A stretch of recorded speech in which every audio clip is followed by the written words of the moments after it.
ದೇವರ ನಾಮಕ್ಕೆ ಮಹಿಮೆ ಉಂಟಾಗಲಿ. ಈ ಸಮಯದಲ್ಲಿ ಒಂದು ವಾಕ್ಯನ ಓದಿಕೊಳ್ಳೋಣ. ಪ್ರಸಂಗಿ 2ನೇ ಅಧ್ಯಾಯ 26ನೇ ವಚನ.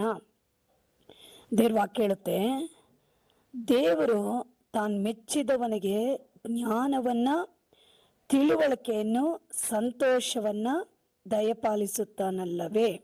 ಆಮೇಲೆ ಹಲ್ಲೆಲೂಯಾ. ದೇವ ಮಕ್ಕಳೇ, ದೇವ್ರ ವಾಕ್ಯ ಹೇಳುತ್ತೆ, ದೇವರು ತಾನು ಮೆಚ್ಚಿದವರಿಗೆ ಜ್ಞಾನವನ್ನ, ತಿಳುವಳಿಕೆಯನ್ನ, ಸಂತೋಷವನ್ನ ದಯಪಾಲಿಸುವನು. ದೇವರು ಮೆಚ್ಚಿದವರಿಗೆ ಅವುಗಳನ್ನ ದಯಪಾಲಿಸುತ್ತಾನೆ ಎಂದು ವಾಕ್ಯ ಹೇಳುತ್ತೆ. ಆಗ ದೇವರು ಒಬ್ಬ ಮನುಷ್ಯನ ಮೆಚ್ಚಿಕೊಂಡರೆ ದೇವರು ಏನು ಮಾಡ್ತಾನಂತೆ, ಅವರಿಗೆ ಜ್ಞಾನವನ್ನು ಕೊಡುತ್ತಾರೆ. ಜ್ಞಾನ. ಈ ಲೋಕದಲ್ಲಿ ನಾವು ಪ್ರತಿ ಒಂದು ಕಾರ್ಯದಲ್ಲಿ ನಾವು ಸರಿಯಾದ ರೀತಿಯಲ್ಲಿ ನಡೆಯಬೇಕಂದ್ರೆ ನಮಗೆ ಜ್ಞಾನ ಬಹಳ ಮುಖ್ಯವಾದದ್ದು. ನೋಡ್ರಿ, ಒಂದು ಕುಟುಂಬ ಕಾರ್ಯಗಳನ್ನ ನಡೆಸ್ಬೇಕಂದ್ರೆ ಜ್ಞಾನ ಬೇಕು. ಒಂದು ಸಭೆ ಕಾರ್ಯಗಳನ್ನ ನಾವು ಕೂಡ ನಡೆಸ್ಬೇಕಂದ್ರೆ ಜ್ಞಾನ ಬೇಕು. ಹೊರಗಡೆ ಹೋಗಿ ನಾವು ಕೆಲಸ ಕಾರ್ಯಗಳಲ್ಲಿ ಅವುಗಳೆಲ್ಲ ಸರಿಯಾದ ರೀತಿಯಲ್ಲಿ ನಾವು ನಡೆಸ್ಬೇಕಂದ್ರೆ ನಮಗೆ ಜ್ಞಾನ ಬೇಕು. ಏನೇ ಕೆಲಸ ಕಾರ್ಯಗಳನ್ನ ನಾವು ಮಾಡಬೇಕಾದ್ರೂ ನಮಗೆ ಅದರಲ್ಲಿ ಏನಿರಬೇಕಂತೆ, ಜ್ಞಾನ ಇರಬೇಕು. ಜ್ಞಾನದಿಂದ ಅವ್ರಿಗೆಲ್ಲವನ್ನು ಮಾಡಲು ಸಾಧ್ಯವಾಗುತ್ತೆ. ದೇವರು ಏನು ಹೇಳ್ತಾನಂದ್ರೆ, ಒಬ್ಬ ಮನುಷ್ಯನಿಗೆ ದೇವರು ಜ್ಞಾನ ಯಾರಿಗೆ ಕೊಡ್ತಾನಂದ್ರೆ, ದೇವರು ತಾನು ಯಾರನ್ನ ಮೆಚ್ಚಿಕೊಳ್ತಾನೋ ಅವ್ರಿಗೆ ಜ್ಞಾನ ಕೊಡ್ತಾರೆ. ಈ ಲೋಕದಲ್ಲಿ ಆಸ್ತಿ, ಐಶ್ವರ್ಯ, ಎಲ್ಲ ಸಕಲ ಆಶೀರ್ವಾದ ಒಳ್ಳೆಯದೇ, ಆದರೆ ಅದು ಎಲ್ಲದಕ್ಕಿಂತಲೂ ವಿಶೇಷವಾದದ್ದು ಜ್ಞಾನ. ಅಂದರೆ ಜ್ಞಾನ ಇದ್ದರೆ ಮನುಷ್ಯ ಎಲ್ಲವನ್ನು ಪಡೆದು ಜ್ಞಾನವಾಗಿ ಅವುಗಳನ್ನ ಉಪಯೋಗಪಡಿಸ್ತಾನೆ. ಜ್ಞಾನ ಇಲ್ಲದವ್ರು ಏನು ಮಾಡ್ತಾರೆ, ಅವುಗಳನ್ನ ಎಲ್ಲ ಅಳಿಸ್ಕೊಳ್ತಾರೆ, ಅವುಗಳೆಲ್ಲ ನಾಶ ಮಾಡ್ಕೊಳ್ತಾರೆ. ಜ್ಞಾನ ಇಲ್ಲಾಂದರೆ ನೋಡ್ರಿ, ಆಸ್ತಿ ಪಾಸ್ತಿಗಳೇನು ಮಾಡ್ತಾರೆ, ಮಾರಾಟ ಮಾಡ್ತಾರೆ, ಕುಡಿತಾರೆ ಅಲ್ವಾ. ಆಮೇಲೆ ಏನು ಮಾಡ್ತಾರೆ, ಮೋಜು ಮಸ್ತಿಗಳಲ್ಲಿ ವೇಸ್ಟ್ ಖರ್ಚುಗಳು ಮಾಡ್ತಾರೆ. ಅನೇಕ ಜನರಿಗೆ ಅದನ್ನು ಅಲ್ವಾ ವೇಸ್ಟಾಗಿ ಖರ್ಚು ಮಾಡ್ತಾರೆ. ವ್ಯರ್ಥವಾದ ಕಾರ್ಯಗಳಿಗೆ, ಬೇಡವಾದ ಕಾರ್ಯಗಳಿಗೆ, ಪಾಪವಾದ ಕಾರ್ಯಗಳಿಗೆ, ತಪ್ಪಾದ ಕಾರ್ಯಗಳಿಗೆ ಎಲ್ಲ ಮಾಡ್ತಾರೆ. ಆರೋಗ್ಯ ಕೆಡಿಸ್ಕೊಳ್ತಾರೆ. ಎಲ್ಲ ಲಾಸ್ಟ್ಗೆ ಬೀದಿ ಪಾಲಾಗ್ತಾರೆ. ಯಾಕೆ ಹೇಳು, ಜ್ಞಾನ ಇಲ್ಲ. ಜ್ಞಾನ ಇಲ್ಲದೆ ಆ ರೀತಿಯಾಗಿ ಹಾಳು ಮಾಡ್ಕೊಳ್ತಾರೆ. ಹಲ್ಲೆಲೂಯಾ. ಅದಕ್ಕೆ ದೇವ್ರ ವಾಕ್ಯ ಹೇಳುತ್ತಂದ್ರೆ, ತಾನು ಮೆಚ್ಚಿದವರಿಗೆ ದೇವ್ರು ಏನು ಮಾಡ್ತಾನಂತೆ, ಜ್ಞಾನ. ಒಬ್ಬ ಮನುಷ್ಯ ಯಾವ ರೀತಿ ನಡ್ಕೊಳ್ಬೇಕು, ಸಂಪಾದಿಸ್ಬೇಕು, ಯಾವ ರೀತಿಯಾಗಿ ಆಶೀರ್ವದಿಸಲ್ಪಡಬೇಕು, ಹೇಗೆ ಬುದ್ಧಿವಂತನಾಗಿ ಎಲ್ಲ ಗಳಿಸ್ಕೊಳ್ಬೇಕು, ಲೌಕಿಕವಾದ ಕಾರ್ಯಗಳಲ್ಲಿ ದೇವರು ಅವನಿಗೆ ಜ್ಞಾನ ಕೊಡ್ತಾನೆ. ಮತ್ತು ಸತ್ಯ ದೇವರು ಯಾರು, ಅವನ್ನ ಹೆಂಗೆ ಹುಡ್ಕೋದು, ಅವನ್ನ ಹೆಂಗೆ ಕಂಡುಕೊಳ್ಳೋದು, ಆ ಸತ್ಯದ ಮಾರ್ಗದಲ್ಲಿ ಭಕ್ತಿಯಲ್ಲಿ ಹೆಂಗೆ ನಡ್ಕೊಳ್ಳೋದು ಅಲ್ವಾ. ಈ ಲೋಕದಲ್ಲಿರೋಂಥ ಸ್ವಲ್ಪ ಕಾಲ, ಸ್ವಲ್ಪ ದಿನ, ಅನಂತರ ಮರಣದ ನಂತರ ಇನ್ನೊಂದು ಜೀವಿತ ಇದೆ. ಇವುಗಳೆಲ್ಲ ನಾವು ತಿಳ್ಕೊಳ್ಬೇಕಂದ್ರೆ ನಮಗೆ ಜ್ಞಾನ ಬೇಕು. ದೇವ್ರೇನು ಮಾಡ್ತಾನೆ, ತಾನು ಮೆಚ್ಚಿದವರಿಗೆ ಜ್ಞಾನವನ್ನು ಕೊಡುತ್ತಾನೆ. ಹಲ್ಲೆಲೂಯಾ. ತಿಳುವಳಿಕೆಯನ್ನು ಕೊಡುತ್ತಾನೆ. ಎಷ್ಟೋ ಜನರಿಗೆ ತಿಳುವಳಿಕೆ ಇಲ್ದಿರ ಎಷ್ಟೋ ಜನ ಜೀವಿಸ್ತಾ ಇರ್ತಾರೆ. ಆಮೇಲೆ ಹಲ್ಲೆಲೂಯಾ. ಹೇಗೆ ಮಾತಾಡಬೇಕು ಅನ್ನೋದು ಗೊತ್ತಾಗಲ್ಲ, ಹೆಂಗೆ ನಡ್ಕೊಳ್ಬೇಕು ಅನ್ನೋದು ಗೊತ್ತಾಗೋದಿಲ್ಲ, ಯಾವ ಕಾರ್ಯ ಮಾಡಬೇಕು ಅನ್ನೋದು ಗೊತ್ತಾಗಲ್ಲ. ಹೆಂಗಂದ್ರೆ ಹಂಗೆ ಕಾರ್ಯಗಳನ್ನ ತಿಳುವಳಿಕೆ ಇಲ್ದಿರ ಮಾಡ್ತಾರೆ, ತಿಳುವಳಿಕೆ ಇಲ್ದಿರ ನಡ್ಕೊಳ್ತಾರೆ, ತುಂಬ ಕಾರ್ಯಗಳನ್ನ ಮಾಡ್ತಾರೆ. ತಿಳುವಳಿಕೆ ನಮಗೆ ಬಹಳ ಮುಖ್ಯವಾದದ್ದು. ದೇವ್ರು ಹೇಳ್ತಾನೆ, ತಾನು ಮೆಚ್ಚಿದವರಿಗೆ ದೇವರು ಜ್ಞಾನ ಕೊಡ್ತಾನೆ, ತಿಳುವಳಿಕೆ ಕೊಡ್ತಾನೆ. ನಂತರ ದೇವ್ರು ಏನು ಮಾಡ್ತಾನೆ ಅದರ ಜೊತೆಗೆ ಸಂತೋಷವನ್ನು ಕೊಡ್ತಾನೆ. ಸತ್ಯವೇದದಲ್ಲಿ ಸಾಲೋಮನ್ ರಾಜ ಇದ್ದಾನೆ, ಇನ್ನೂ ಚಿಕ್ಕ ವಯಸ್ಸು, ಆದರೆ ಇಸ್ರಾಯೇಲ್ ದೇಶಕ್ಕೆ ಆತನ್ನ ರಾಜನಾಗಿ ಅಭಿಷೇಕ ಮಾಡಿಬಿಟ್ರು. ಆ ಸಮಯದಲ್ಲಿ ಸಾಲೋಮನ್ ರಾಜ ಏನು ಮಾಡ್ತಾನೆ, ದೇವರಿಗೆ ಯಜ್ಞಗಳನ್ನು ಬಹಳವಾಗಿ ಸಮರ್ಪಿಸ್ತಾನೆ. ಆ ರಾತ್ರಿಯಲ್ಲಿ ಆತನ ಮಲಗಿರೋ ಸಮಯದಲ್ಲಿ ದೇವರು ಬಂದು ಆತನಿಗೆ, ನಿನಗೆ ಯಾವ ವರ ಬೇಕೋ ಕೇಳಿಕೊ ಅಂತ ಇದ್ದಾನೆ. ಆಗ ಸಾಲೋಮನ್ ರಾಜ ಏನು ಮಾಡ್ತಾನೆ, ದೇವರ ಸಮ್ಮುಖದಲ್ಲಿ, ದೇವರೇ, ಇಸ್ರಾಯೇಲ್ ಜನರಿಗೆ ನನ್ನ ನಾಯಕನಾಗಿ ನೇಮಿಸ್ಬಿಟ್ಟಿದ್ದೀರಲ್ಲ, ಇನ್ನೂ ನನ್ನ ಜ್ಞಾನ ಇಲ್ಲದವನು. ಆಗ ಜ್ಞಾನಗಳನ್ನು, ನ್ಯಾಯ ನೀತಿ ಧರ್ಮಗಳನ್ನ ಕಂಡುಹಿಡಿಯಲು ನನಗೆ ಜ್ಞಾನ ಕೊಡ್ರಿ ಅಂತಾನೆ.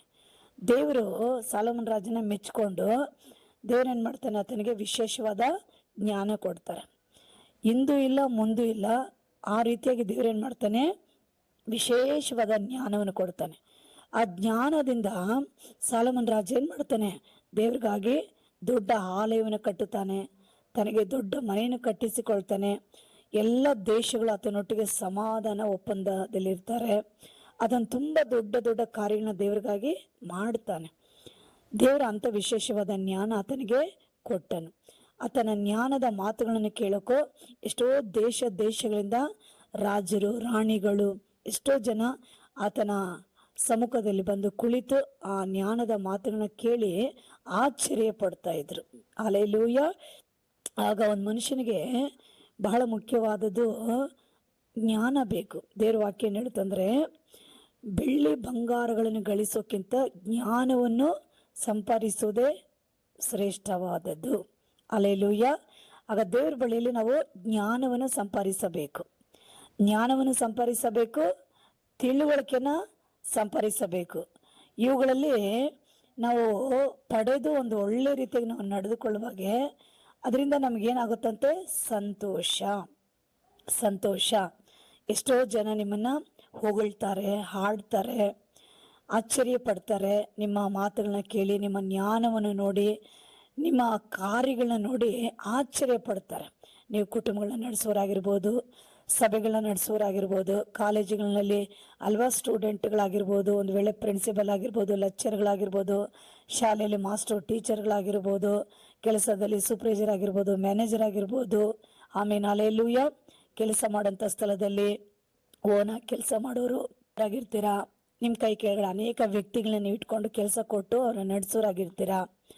ಇಲ್ಲ ಒಂದು ಎಂತೆಂಥ ಸಣ್ಣ ಮಟ್ಟದಲ್ಲೋ ದೊಡ್ಡ ಮಟ್ಟದಲ್ಲೋ ಯಾವ ಕೆಲಸಗಳನ್ನ ನೀವು ಮಾಡ್ತೀರೋ ಆ ಕಾರ್ಯಗಳಲ್ಲಿ, ಆ ಕೆಲಸಗಳಲ್ಲಿ ದೇವರು ನಿಮಗೆ ವಿಶೇಷವಾದ ಜ್ಞಾನ ಕೊಟ್ಟು ಆ ಜ್ಞಾನದ ಮೂಲಕವಾಗಿ ನೀವು ಮಾಡಿ ಅವುಗಳನ್ನ ಮಾಡುವಾಗೆ ಜನ ನಿಮ್ಮನ್ನು ನೋಡಿ ಏನು ಮಾಡ್ತಾರೆ? ಆಶ್ಚರ್ಯ ಪಡ್ತಾರೆ. ಆಮೇಲೆ ಹಲ್ಲೆಲೂಯ. ನೋಡ್ರಿ, ಯಾರಿಗೆ ನೋಡೋಗೆ ಬೈಬಲಲ್ಲಿ ಯೋಸೇಫ್ಗೆ ದೇವರು ಜ್ಞಾನ ವರವನ್ನು ಕೊಟ್ಟ. ಜ್ಞಾನದಿಂದ ಆತ ನಡ್ಕೊಂಡಿದ್ದರಿಂದ ಯೋಸೇಫನ ದೇವರು ಇಡೀ ಐಗುಪ್ತ ದೇಶಕ್ಕೆ ಸರ್ವಾಧಿಕಾರಿಯಾಗಿ ನೇಮಿಸ್ಬಿಟ್ಟ. ದಾನಿಯೇಲು ಕೂಡ ಜ್ಞಾನದ ವರ ದೇವರು ದಾನಿಯೇಲಿಗೂ ಕೊಟ್ಟ. ಹಾಗೆ ದಾನಿಯೇಲು ಕೂಡ ಏನು ಮಾಡ್ದ? ಬಾಬಿಲೋನ್ ಪಟ್ಟಣದಲ್ಲಿ ಅಧಿಕಾರ ಸ್ಥಾನಕ್ಕೆ ಆತನು ಬಂದ. ಜ್ಞಾನದಿಂದಲೇ ಅವರು ಈ ಲೋಕದಲ್ಲಿ ಒಂದು ಉನ್ನತವಾದ ಸ್ಥಾನಗಳನ್ನ ಹೊಂದಿಕೊಳ್ಳುತ್ತಾರೆ. ಉನ್ನತವಾದ ಸ್ಥಾನಗಳು, ಉನ್ನತವಾದ ಆಶೀರ್ವಾದಗಳು, ಉನ್ನತವಾದ ಕಾರ್ಯಗಳನ್ನ ಅವರು ಹೊಂದಿಕೊಳ್ತಾರೆ. ದೇವರು ಅಂಥ ವಿಶೇಷವಾದ ಜ್ಞಾನವನ್ನು ಕೊಡುತ್ತಾನೆ, ತಿಳುವಳಿಕೆನ ಕೊಡುತ್ತಾನೆ, ಸಂತೋಷವನ್ನು ದೇವರು ದಯಪಾಲಿಸುತ್ತಾನೆ ಎಂದು ಬರೆಯಲ್ಪಟ್ಟಿದೆ. ಹಲ್ಲೆಲೂಯ. ದೇವರು ತಾನು ಮೆಚ್ಚಿದವರಿಗೆ, ಆಗ ದೇವರು ಮೆಚ್ಚಬೇಕು. ನಿಮ್ಮನ್ನು ದೇವರು ಮೆಚ್ಚುವಂಥ ವ್ಯಕ್ತಿಗಳಾಗಿ ನೀವು ಇರಬೇಕು. ದೇವರು ಮೆಚ್ಚುವಂಥ ನಿಮ್ಮ ಕಾರ್ಯಗಳಾಗಿರಬೇಕು. ದೇವರು ಯಾವ ರೀತಿ ನಿಮ್ಮನ್ನು ಮೆಚ್ಚಿಕೊಳ್ತಾರಂದ್ರೆ, ದೇವರು ನೀತಿಯನ್ನು ಮೆಚ್ಚುತ್ತಾನೆ, ನೀವು ನೀತಿಯಿಂದ ನಡ್ಕೊಳ್ಬೇಕು. ದೇವರು ನ್ಯಾಯವನ್ನು ಮೆಚ್ಚುತ್ತಾನೆ, ನ್ಯಾಯದಿಂದ ನಡ್ಕೊಳ್ಬೇಕು. ದೇವರು ನೀತಿ ನ್ಯಾಯಗಳನ್ನು ಮೆಚ್ಚುವಂಥ ದೇವರು. ಸತ್ಯದಲ್ಲಿ ನಡೆದುಕೊಳ್ಳುವವ್ರನ್ನ ದೇವರು ಮೆಚ್ಚಿಕೊಳ್ಳುತ್ತಾನೆ. ಪ್ರಾರ್ಥನೆಗಳನ್ನ ಅಧಿಕವಾಗಿ ಮಾಡೋರನ್ನ ದೇವರು ಮೆಚ್ಚಿಕೊಳ್ತಾನೆ. ವೇದ ಓದಿ ಧ್ಯಾನಿಸೋರನ್ನ ದೇವರು ಮೆಚ್ಚಿಕೊಳ್ಳುತ್ತಾನೆ. ದಾನ ಧರ್ಮಗಳನ್ನ ಮಾಡೋರು ದೇವರು ಮೆಚ್ಚಿಕೊಳ್ತಾನೆ. ದೇವ್ರ ವಾಕ್ಯಗಳಿಗೆ ವಿಧಿಯರಾಗಿರೋರನ್ನ ದೇವರು ಮೆಚ್ಚಿಕೊಳ್ತಾನೆ. ನಿನ್ನಂತೆ ನೆರೆಯವನ್ನ ನೀವು ಪ್ರೀತಿಸುವಾಗೆ ದೇವರು ನಿಮ್ಮನ್ನ ಮೆಚ್ಚಿಕೊಳ್ತಾನೆ. ಪಾಪ ಮಾಡದ ದೇವರಿಗೆ ಭಯ ಪಡೋರನ್ನ ದೇವರು ಮೆಚ್ಚಿಕೊಳ್ತಾನೆ. ದೀನರಾಗಿ, ತಾಳ್ಮೆ ಉಳ್ಳವರಾಗಿ ನೀವೆಲ್ಲ ಕಾರ್ಯಗಳಲ್ಲಿ ನಡೆದ್ರೆ ದೇವರು ನಿಮ್ಮನ್ನ ಮೆಚ್ಚಿಕೊಳ್ತಾನೆ. ದೇವರ ಕೃಪೆಯನ್ನು ಆತುಕೊಳ್ಳುವವ್ರನ್ನ ದೇವರು ಮೆಚ್ಚಿಕೊಳ್ಳುತ್ತಾನೆ. ನೀವು ನ್ಯಾಯದಿಂದ ನಡ್ಕೊಳ್ಳೋದು, ನ್ಯಾಯದಿಂದ ಮಾತಾಡೋದು, ನೀತಿಯಿಂದ ನಡ್ಕೊಳ್ಳೋದು, ನೀತಿಯಾದ ಕಾರ್ಯಗಳನ್ನ ಮಾಡೋದು, ಈ ರೀತಿಯಾಗಿ ಮಾಡೋರನ್ನ ದೇವ್ರು ಏನು ಮಾಡ್ತಾನಂತೆ? ಮೆಚ್ಚಿಕೊಳ್ಳುತ್ತಾನೆ. ದೇವರಿಗೆ ಮೆಚ್ಚುಗೆಯಾಗಿ ನೀವು ಜೀವಿಸೋದಾದರೆ ದೇವ್ರು ಏನು ಮಾಡ್ತಾನೆ? ನಿಮಗೆ ವಿಶೇಷವಾದ ಜ್ಞಾನವನ್ನು ಕೊಡುತ್ತಾನೆ, ಮತ್ತು ವಿಶೇಷವಾದ ವಿವೇಕವನ್ನು, ತಿಳುವಳಿಕೆಯನ್ನು ಕೊಡುತ್ತಾನೆ, ಸಂತೋಷವನ್ನು ಕೊಡುತ್ತಾನೆ. ಅದೆಲ್ಲ ಒಂದು ಕೃಪಾ ವರಗಳು. ಜ್ಞಾನ ಅನ್ನೋದು ಒಂದು ವರ, ವಿವೇಕ ಅನ್ನೋದು ಒಂದು ವರ, ಸಂತೋಷ ಅನ್ನೋದು ಪವಿತ್ರ ಆತ್ಮದಲ್ಲಿ ಒಂದು ಫಲವಾಗಿರುತ್ತೆ ಅದು. ಆಮೇಲೆ ಅಲ್ಲೆಲೂಯ. ಆಗ ದೇವರು ತಾನು ಮೆಚ್ಚಿದವರಿಗೆ ಈ ಜ್ಞಾನ ವರಗಳನ್ನು ಕೊಟ್ಟು ಅವರುಗಳನ್ನು ದೇವರು ಎಲ್ಲ ಸ್ಥಳಗಳಲ್ಲಿ ಅವ್ರನ್ನ ಆಶ್ಚರ್ಯವಾಗಿ ದೇವರು ಅವ್ರನ್ನ ಘನಪಡಿಸಿ ಅವರಿಗೆ ಉನ್ನತ ಸ್ಥಾನಗಳು ದೊರಕುವ ಹಾಗೆ ಕರ್ತನೇನು ಮಾಡ್ತಾನೆ? ಸಹಾಯ ಮಾಡ್ತಾನೆ. ಕೆಲಸ ಮಾಡೋ ಸ್ಥಳದಲ್ಲಿ ಉನ್ನತ ಸ್ಥಾನಕ್ಕೆ ತಗೊಂಡು ಬರ್ತಾನೆ, ಕುಟುಂಬಗಳಲ್ಲಿ ಉನ್ನತ ಸ್ಥಾನಕ್ಕೆ ತಗೊಂಡು ಬರ್ತಾನೆ, ನಿಮ್ಮ ಜನರ ಮಧ್ಯದಲ್ಲಿ ಅವ್ರಿಗಿಂತ ಮೇಲಾಗಿ ದೇವ್ರು ನಿಮ್ಮನ್ನು ಉನ್ನತ ಸ್ಥಾನಕ್ಕೆ ತಗೊಂಡು ಬರ್ತಾನೆ. ಶಾಲೆಗಳಲ್ಲೂ ಕಾಲೇಜುಗಳಲ್ಲೂ ಇರುವಾಗ ದೇವರು ಆ ಸ್ಥಳದಲ್ಲಿ ಉನ್ನತ ಸ್ಥಾನಕ್ಕೆ ತಗೊಂಡು ಬರ್ತಾನೆ. ವ್ಯಾಪಾರಗಳಲ್ಲಿ, ಬಿಸ್ನೆಸ್ಗಳಲ್ಲಿ ದೇವರು ನಿಮ್ಮನ್ನು ಉನ್ನತ ಸ್ಥಾನಕ್ಕೆ ತಗೊಂಡು ಬರ್ತಾನೆ.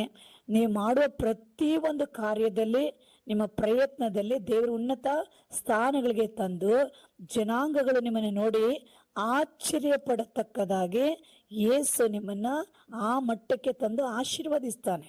ಆದರೆ ನೀವು ದೇವರಿಗೆ ಮೆಚ್ಚುಗೆಯಾದ ವ್ಯಕ್ತಿಗಳಾಗಿ ನೀವು ನಡೆದುಕೊಳ್ಬೇಕು. ದೇವರಿಗೆ ಮೆಚ್ಚುಗೆಯಾದ ಕಾರ್ಯಗಳನ್ನ ನೀವು ಮಾಡಬೇಕು. ನೀವು ಬೈಬಲ್ನ ಓದುವಾಗೆ ಯಾರು ದೇವರಿಗೆ ಮೆಚ್ಚುಗೆಯಾಗಿ ನಡ್ಕೊಂಡಿದ್ದಾರೆ ಅವ್ರನ್ನ ಓದಿ ಧ್ಯಾನಿಸ್ರಿ, ಅದನ್ನು ಫಾಲೋ ಮಾಡಿ. ದೇವರು ಯಾವುದನ್ನು ಮೆಚ್ಚುತ್ತಾನೆ ಅಂದ್ಬಿಟ್ಟು ಸತ್ಯವೇದದಲ್ಲಿ ತುಂಬ ಸ್ಥಳದಲ್ಲಿ ದೇವರು ಯಾವುದನ್ನು ಮೆಚ್ಚುತ್ತಾನೆಂದು ಅದು ಬರೆಯಲ್ಪಟ್ಟಿದೆ. ಆ ಭಾಗಗಳನ್ನ ನೀವು ಓದಿ ಧ್ಯಾನಿಸಿ ನೀವು ಅವುಗಳನ್ನ ಅನುಸರಿಸೋದಾದರೆ ದೇವರೇನು ಮಾಡ್ತಾನೆ, ನಿಮ್ಮನ್ನ ಆ ಒಂದು ವೇದ ವಾಕ್ಯದ ಮೂಲಕವಾಗಿ ಅನೇಕ ಭಕ್ತರುಗಳು ಆ ಮಾರ್ಗದಲ್ಲಿ ನಡೆದು ಹೋಗಿದ್ದಾರೆ, ಅವ್ರನ್ನ ಉನ್ನತವಾಗಿ ಉಪಯೋಗ ಪಡಿಸಿದ ಹಾಗೆ ದೇವರು ನಿಮ್ಮನ್ನು ಉಪಯೋಗ ಪಡಿಸ್ತಾನೆ. ದೇವರು ಮೆಚ್ಚುವಂಥ ಕಾರ್ಯಗಳು ಸತ್ಯವೇದದಲ್ಲಿ ತುಂಬ ಸ್ಥಳಗಳಲ್ಲಿ ಬರೆಯಲ್ಪಟ್ಟಿದೆ. ಅವನ್ನ ಹುಡುಕಿ ನೀವು ಓದಿ ಧ್ಯಾನಿಸಿ ಆ ಮೆಚ್ಚುಗೆಯಾಗಿ ನೀವು ನಡೆದುಕೊಂಡರೆ ಕರ್ತನು ನಿಮ್ಮನ್ನ ಆ ಮಟ್ಟಕ್ಕೆ ಉನ್ನತ ಸ್ಥಾನಗಳಲ್ಲಿ ತಂದು ನಿಲ್ಲಿಸ್ತಾನೆ. ಹಲ್ಲೆಲೂಯಾ. ಆದರೆ ನೀವೇನು ಮಾಡ್ಬೇಕಂದ್ರೆ ದೇವ್ರ ಪಾದದಲ್ಲಿ ಕುಳಿತು ಯಾವುದು ಒಳ್ಳೆಯದು, ಯಾವುದು ಕೆಟ್ಟದ್ದು, ಯಾವ್ದು ಸರಿ ಇಲ್ಲ ಎಲ್ಲ ತಾಳ್ಮೆಯಿಂದ ದೇವ್ರ ಪಾದದಲ್ಲಿ ಪರೀಕ್ಷೆ ಮಾಡಿ ಪರಿಶೋಧಿಸಿ ಎಲ್ಲ ಹುಡುಕಿ ಓದಿ ಸರಿಯಾದದನ್ನು ತಿಳ್ಕೊಂಡು ಸರಿಯಾದದನ್ನು ಮಾಡೋಕ್ಕೆ ಪ್ರಯತ್ನ ಮಾಡಬೇಕು. ನೀವು ದೇವ್ರ ಪಾದದಲ್ಲಿ ಕಾದಿರದೆ ಮನಸ್ಸಿಗೆ ಬಂದಂಗೆ ಅಲ್ವಾ, ಮನಸ್ಸು ಹೇಳ್ದಂಗೆ, ಕಾಲು ಹೋಗೋ ಸ್ಥಳಗಳಿಗೆ ಹೋದಂಗೆ, ಕಣ್ಣು ನೋಡುವಂಥ ಎಲ್ಲ ನೋಟುಗಳು ಎಲ್ಲ ಕಡೆ ಅಲ್ವಾ, ಏನೇನು ಹೇಳುತ್ತೋ ಅದೆಲ್ಲ ಈ ರೀತಿಯಾಗಿ ಕಣ್ಣು ಹೋದ ಕಡೆ, ಕಾಲು ಹೋದ ಕಡೆ, ಇಷ್ಟ ಬಂದ ಕಡೆ, ಮನಸ್ಸು ಹೋದ ಕಡೆ ನೀವು ಹೀಗೆ ಇಷ್ಟ ಬಂದಂಗೆ ಮಾಡ್ಕೊಂಡಿದ್ರೆ ಏನು ಮಾಡ್ತಾನೆ, ಆ ವಿಷಯಗಳಲ್ಲಿ ನಿಮ್ಮನ್ನು ಆಶೀರ್ವಾದ ಮಾಡೋಕ್ಕೆ, ಆತ್ಮೀಯ ವರಗಳನ್ನು ಕೊಡೋಕ್ಕೆ, ಅಂಥ ಒಳ್ಳೆ ಸ್ಥಾನಗಳನ್ನು ಗಳಿಸಿ ನಿಮ್ಮನ್ನು ಉಪಯೋಗ ಪಡಿಸೋಕ್ಕಾಗುತ್ತಾ? ಆಗೋದೇ ಇಲ್ಲ. ಹಲ್ಲೆಲೂಯಾ. ಮೊದಲು ದೇವ್ರನ್ನ ಹುಡುಕ್ರಿ, ದೇವ್ರನ್ನ ಹುಡುಕಿ ಪ್ರಾರ್ಥನೆ ಮಾಡ್ರಿ, ವೇದ ವಾಕ್ಯಗಳನ್ನ ಓದಿ ಧ್ಯಾನಿಸ್ರಿ. ಬೈಬಲಲ್ಲಿ ಯಾರೆಲ್ಲ ದೇವರಿಗೆ ಮೆಚ್ಚುಗೆಯಾಗಿ ನಡೆದಿದ್ದಾರೆ ಆ ವ್ಯಕ್ತಿಗಳನ್ನ ಓದ್ರಿ. ನೀವು ದೇವ್ರ ಮೆಚ್ಚುವ ಕಾರ್ಯಗಳು ಯಾವುದಂದ್ಬಿಟ್ಟು ಆ ವಾಕ್ಯದಲ್ಲಿ ಬರೆಯಲ್ಪಟ್ಟಿದೆ, ಅದನ್ನು ಓದಿ ಧ್ಯಾನ ಮಾಡ್ರಿ. ಹೀಗೆ ನೀವು ಪ್ರತಿದಿನ ಮಾಡೋದಾದರೆ ದೇವರು ಅಧಿಕವಾಗಿ ನಿಮ್ಮನ್ನು ಜ್ಞಾನಿಗಳಾಗಿ, ನಿಮ್ಮನ್ನು ವಿವೇಕವುಳ್ಳವರಾಗಿ, ಸಂತೋಷ ಭರಿತರಾಗಿ ದೇವರು ನಿಮ್ಮನ್ನು ಆತ್ಮೀಯ ವರಗಳಲ್ಲಿ ನಿಮ್ಮನ್ನು ತುಂಬಿಸಿ ಎಲ್ಲ ಸ್ಥಳಗಳಲ್ಲಿ ನಿಮ್ಮನ್ನು ಉಪಯೋಗಪಡಿಸಿ ನಿಮ್ಮನ್ನು ಘನಪಡಿಸಿ ಉನ್ನತ ಸ್ಥಾನಗಳಲ್ಲಿ ತಂದು ನಿಲ್ಲಿಸಲು ಆತನು ಶಕ್ತನಾಗಿದ್ದಾನೆ. ನೀವು ಅದನ್ನು ನೋಡ್ತೀರಾ, ಅದನ್ನು ಅನುಭವಿಸುತ್ತೀರಾ, ಯೇಸುವನ್ನು ಮಹಿಮೆ ಪಡಿಸಿ ಸಾಕ್ಷಿ ಕೊಟ್ಟು ದೇವರಿಗೆ ಮಹಿಮೆಯಾದ ಕಾರ್ಯಗಳನ್ನ ನೀವು ಮಾಡೋರಾಗಿರ್ತೀರ. ಈ ವಾಕ್ಯ ಕೇಳಿಕೊಂಡಿರೋಂಥ ಎಲ್ಲ ಪ್ರಿಯರೇ, ದೇವ್ರ ವಾಕ್ಯ ಹೇಳುತ್ತೆ, ದೇವರು ತಾನು ಮೆಚ್ಚಿದವರಿಗೆ ಜ್ಞಾನವನ್ನ, ತಿಳುವಳಿಕೆಯನ್ನ, ಸಂತೋಷವನ್ನ ದಯಪಾಲಿಸುವನು. ಆಗ ದೇವರು ಅದನ್ನೆಲ್ಲ ನಮಗೆ ದಯಪಾಲಿಸ್ಬೇಕಂದ್ರೆ ಏನು ಮಾಡಬೇಕು? ತಾನು ಮೆಚ್ಚಿದವರಿಗೆ. ನೀವು ಒಬ್ಬೊಬ್ಬರು ದೇವರಿಗೆ ಮೆಚ್ಚುಗೆಯಾಗಿ ನಡ್ಕೊಳ್ರಿ, ಮೆಚ್ಚುಗೆಯಾದ ಕಾರ್ಯಗಳನ್ನ ಮಾಡ್ರಿ. ಅಷ್ಟು ನೀವು ಮಾಡಿ ನೋಡ್ರಿ, ಉಳಿದಿದ್ದೆಲ್ಲ ದೇವರು ನಿಮ್ಮನ್ನ ಉನ್ನತವಾದ ಕಾರ್ಯಗಳಲ್ಲಿ ಮುಂದೆ ನಡೆಸಿಕೊಂಡು ಅವ್ರು ಹೋಗೋದನ್ನು ನೀವು ನೋಡ್ತೀರ. ದೇವರು ನಿಮ್ಮನ್ನು ಆಶೀರ್ವದಿಸಲಿ. ಸಣ್ಣ ಪ್ರಾರ್ಥನೆ ಮಾಡಿಕೊಳ್ಳೋಣ. ಸರ್ವಶಕ್ತನಾಗಿರೋ ದೇವ, ಯಾರೆಲ್ಲ ಈ ವಾಕ್ಯಗಳನ್ನ ಕೇಳಿಕೊಂಡಿದ್ದಾರೋ ಸ್ವಾಮಿ, ಅವರೆಲ್ಲರನ್ನ ನೀನು ಮುಟ್ಟಿ ಆಶೀರ್ವದಿಸು ಅಪ್ಪ. ಎಲ್ಲ ಮಕ್ಕಳಿಗೆ ಜ್ಞಾನ ಕೊಡ್ರಿ, ತಿಳುವಳಿಕೆ ಕೊಡ್ರಿ, ಸಂತೋಷವನ್ನು ಕೊಡ್ರಿ. ಆತ್ಮನ ವರಗಳನ್ನು ಕೊಟ್ಟು ಯೋಸೇಫನಾಗೆ, ದಾನಿಯೇಲನಾಗೆ, ಪೌಲನಾಗೆ, ಸ್ತೇಫಾನನಾಗೆ ದೇವನು ಇವರುಗಳನ್ನು ಉನ್ನತ ಸ್ಥಾನಕ್ಕೆ ತಂದು ಇವರುಗಳನ್ನು ಆಶೀರ್ವದಿಸಬೇಕಾಗಿ ನಾನು ಪ್ರಾರ್ಥನೆ ಮಾಡ್ತಾ ಇದ್ದೀನಿ ಸ್ವಾಮಿ. ಅಪ್ಪ, ಇವರು ನಿನ್ನನ್ನು ಹುಡುಕಿ ನಿನ್ನ ಮೆಚ್ಚಿಸಿ ಮೆಚ್ಚುಗೆಯಾದ ಕಾರ್ಯಗಳನ್ನು ಮಾಡುವ ಹಾಗೆ ಇವರು ಒಬ್ಬೊಬ್ಬರ ಮನಸ್ಸು ಹೃದಯಗಳನ್ನ ಪ್ರೇರೇಪಿಸಿ ಪರಿಶುದ್ಧಾತ್ಮನ ಇವ್ರನ್ನ ಆಳ್ವಿಕೆ ಮಾಡಿ ನೀನು ನಡೆಸಬೇಕಾಗಿ ನಿನ್ನ ಕರಗಳಲ್ಲಿ ಒಪ್ಪಿಸ್ಕೊಡ್ತಾ ಇದ್ದೀನಪ್ಪ. ಹಾಗೇ ಮಾಡ್ರಿ, ಆಶೀರ್ವದಿಸ್ರಿ, ಯೇಸು ನಾಮದಲ್ಲಿ ತಂದೆ, ಆಮೇನ್. ಈ ವಾಕ್ಯ ಕೇಳಿಕೊಂಡ್ರೆ ಎಲ್ಲ ಪ್ರಿಯರೇ ಲೈಕ್ ಮಾಡಿ, ಶೇರ್ ಮಾಡಿ.